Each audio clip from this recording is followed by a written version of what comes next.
महाभारत की कुंती वन में देह त्याग करती है। यहाँ की कुंती भगवान के धाम गमन का समाचार सुनकर देह त्याग करती है। महाभारत के विदुर जी हरिद्वार के जंगलों में ही देह का विसर्जन करते हैं। और महाराज जी वहाँ महाभारत में लिखा है कि विदुर जी को खोजते हुए युधिष्ठिर जब वहाँ पहुँचे तो विदुर जी अस्मक व्रत लिए हुए थे, कुछ बोलते नहीं थे, मुख में एक पत्थर का टुकड़ा रख रखा था और शरीर एकदम धमनी संतत अत्यंत कृशकाय दुर्बल हो रहा था। युधिष्ठिर को आया हुआ देखकर विदुर जी दौड़ने लगे। युधिष्ठिर भी पीछे पीछे दौड़ते हुए गए और एक अश्वत्थ वृक्ष से टिक गए विदुर जी, और उन्होंने अपनी दृष्टि युधिष्ठिर पर डाली। युधिष्ठिर वहीं ठिठक गए और युधिष्ठिर ने जैसे ही चाचा विदुर जी के नेत्रों की ओर देखा, उनके श्रीअंग से ज्योति नेत्र मार्ग से निकली और वह श्री युधिष्ठिर में प्रविष्ट हो गए। और युधिष्ठिर जब काष्ठ संचय करके उनका अग्निदाह करने के लिए प्रस्तुत हुए, उसी समय आकाशवाणी हुई, हे धर्मराज, विदुर संन्यास ग्रहण कर चुके थे। देखो,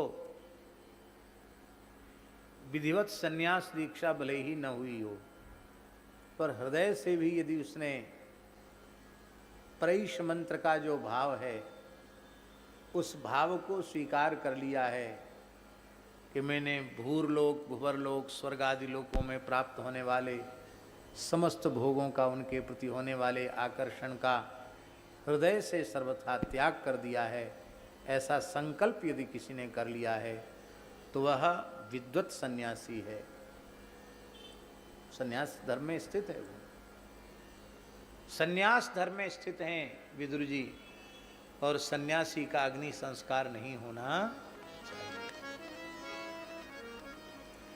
सन्यासी माने हम लोग भोले भाले लोग हैं, हम लोग हैं, हम सन्यासी थोड़ी, हम लोग तो बैरागी हैं। हाँ, ये इसका निषेध नहीं है कि आप बैरागी नहीं, आप बैरागी हैं, अवश्य हैं, पर आश्रम में 4 ही आश्रम हैं, ब्रह्मचर्य, गृहस्थ, वानप्रस्थ और सन्यास। बैरागी नाम का कोई आश्रम अलग से नहीं है। इसलिए जिसको आप बैरागी कहते हैं वह वस्तुतः चतुर्थाश्रम ही है, क्योंकि चतुर्थाश्रमी सूतक पातक से मुक्त होता है। हमारे यहाँ विरक्त रामानंद संप्रदाय के अथवा चतुष संप्रदाय के वैष्णव जब विरक्त वेश ले लेते हैं तो घर में कोई पैदा हो जाए, चाहे घर में कोई मर जाए, उनको सूतक आदि का स्पर्श नहीं होता। यही प्राचीन परंपरा है।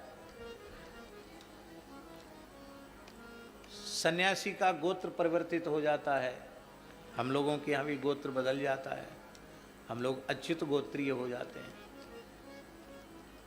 फिर वशिष्ठ और पाराशर और भारद्वाज और अमुक और तमुक गोत्र फिर उच्चारण नहीं करते, फिर यही कहना होता अच्युत गोत्राभिधान हो, हम अमुको हम। ब्रह्मचर्य आश्रम ये है नहीं, क्योंकि मौंजीय व्रत नहीं है, पलाश दंड धारण नहीं है, ब्रह्मचर्य आश्रम के जो नियम है उनका पालन नहीं है। ब्रह्मचारी का गोत्र नहीं बदलता, यहाँ गोत्र बदल गया इसलिए ब्रह्मचर्य आश्रम ये है नहीं। गृहस्थ तो है ही नहीं, वानप्रस्थ भी नहीं है, क्योंकि वानप्रस्थ सपत्नीक होता है, यहाँ ऐसी कोई बात नहीं है। तब क्या है फिर? तब शास्त्रीय दृष्टि से विरक्त परंपरा को चतुर्थाश्रम संन्यास की ही परंपरा मानना चाहिए, और यही शास्त्रीय पक्ष है। इसलिए विरक्त मात्र का अग्नि संस्कार नहीं होना चाहिए, और इसका प्रमाण है श्री अयोध्या जी की परंपरा। अयोध्या जी में आज भी प्रायः सभी परंपरा के विरक्त संतों का, भैया जी यहाँ अयोध्या जी में आज भी सभी परंपरा के विरक्त संतों को शरयू जल समाधि ही दी जाती है। किसी का अग्नि संस्कार, हाँ कहीं कोई एक अपवाद के रूप में परंपरा है कि हाँ अमुक जगह संस्कार कर दिया जाता है। अब अग्नि संस्कार तो कर देंगे और कर्मकांड फिर करेंगे नहीं। कर्मकांड के लिए कह दें कि हम तो विरक्त हैं, हमको कर्मकांड की जरूरत नहीं है। तो यदि अग्नि संस्कार हुआ है तो फिर उसका और्ध्वदैहिक कर्म शास्त्रीय मर्यादा के अनुसार होना चाहिए, नहीं तो शास्त्र प्रमाण से उसकी अधोगति का वर्णन किया गया है। फिर दशगात्र विधान आदि जो भी है, एकादशा द्वादशा आदि, वो सारी विधियां शास्त्र मर्यादा के अनुसार होनी चाहिए। फिर करेगा कौन? इसलिए सर्वोत्तम पक्ष यही है कि विरक्तों का जल संस्कार ही होना चाहिए। कहीं जल की उपलब्धता न हो तो भूमि संस्कार भी हो सकता है, भूमि में भी शरीर को स्थापित करना चाहिए, किंतु यदि विरक्त हो चुका है तो उसका अग्नि संस्कार नहीं होना चाहिए। शास्त्रीय पक्ष यही है। अब दूसरी जगह तो कहीं बोल दोगे तो हल्ला गुल्ला मचा देंगे, लो हे क्या बोलते हो महाराज, हमारे यहाँ सब जगह जलाया जाता है। अब जलाया जाता तो जलाओ, हम कोई किसी पक्ष विपक्ष की बात थोड़ी कह रहे हैं, हम तो जो शास्त्र की बात है, सिद्धांत की बात है, उसको हम कह रहे हैं। महाराज जी दूसरा प्रमाण जगत गुरु जी, स्कंद पुराण में जहां भगवान श्री राम का चरित्र है,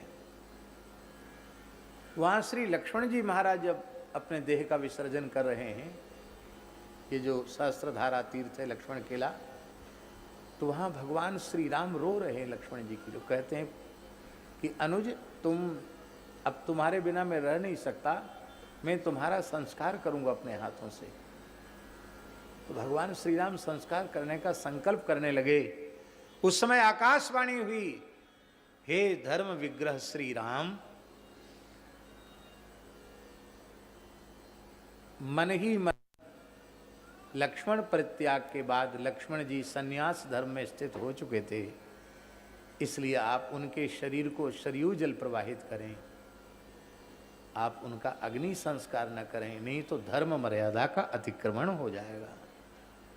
आकाशवाणी ने कहा।